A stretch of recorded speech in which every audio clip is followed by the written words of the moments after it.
This is going to be a quick video on doing some propagation work, also known as plants for nout. So most people can't really get out to garden centres, so why not produce your own plants for free? So these are pinks. These are Doris pinks. These are which were lovingly yoinked out by my wife this morning at the garden because it needed to tidy up. So what I've done is, as you can see in the corner here, there's a little bag. We popped them in a bag with a drop of moisture, just to keep them in good nick. Also get some prepared for doing the cuttings.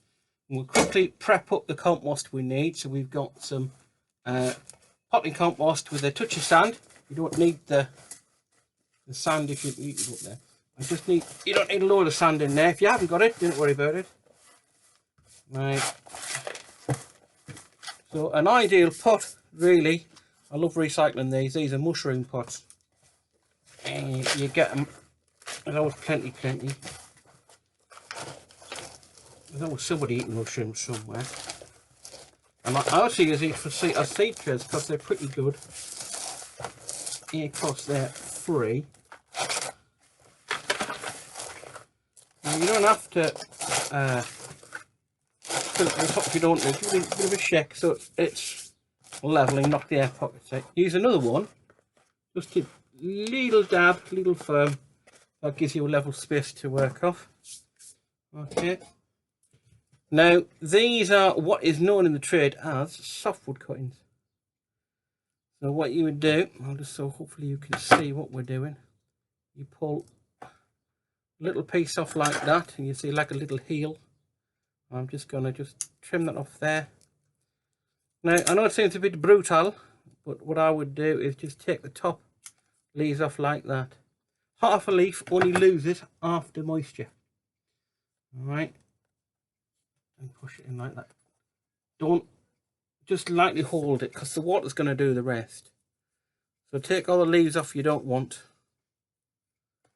Like that. See, again, you're looking for like a little, almost like a little toe, I suppose. Just pop them in like that. Sometimes you get jars of flowers. Sometimes if someone's very nice to you and they bought you some flowers, you'll get bits left over which are starting to sprout, which are ideal really for this kind of thing. We can just pop them in like that. You know if you've firmed it down too much because you won't get your cuttings in. So you notice I think, wow, look at that, it's all I can use. No, you can't use that because it's a flowering spike, and anything that's going to flower ain't going to work really. So just keep working your way through. Ideally, your cuttings want to be at least about a finger or thumb between them, but you can get a load together. That will create what's called a microclimate. They'll all help each other. The books tell you, some books tell you not to do that, but I've never been known for doing what the books say.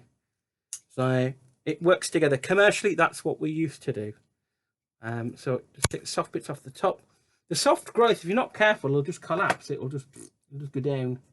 I don't want them too deep because it'll rot if they are. This is standard for a lot of things, really. I'll do one on fuchsias if anyone's interested when they're ready. Or geraniums, that's kind of like a dark art as well. So we'll just rattle through some of these. I'm just conscious of the time. Again, nice as a cut flower, no good as a cutting. So what you're looking for is the little side shoots.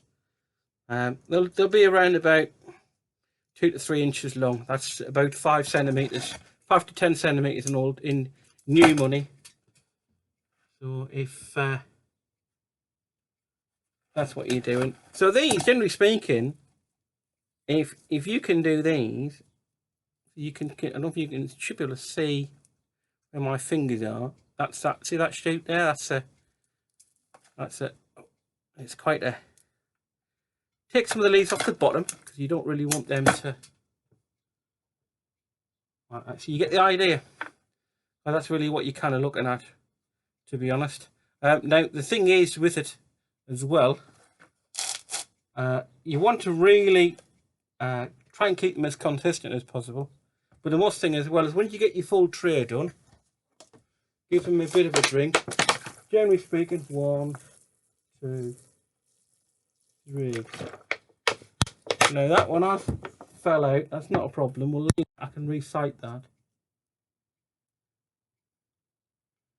That's it. Now what the water's going to do is it's also going to bed them in. So you could do a full tray, and more importantly, label them so you know when you've done them. Because when they're fantastic, then you know when to do them again and how to do them. So always make notes on them as well. So give them about 4 to 6 weeks and they should start to root, and you'll get yourself some free plants. You could do the same with geraniums or fuchsias later on. And so really have a go with them. Again, as long as you have a bit of patience and you've got the plants to have a crack at, have a go at them, because they're well worth doing. And like I said, it does not cost you anything.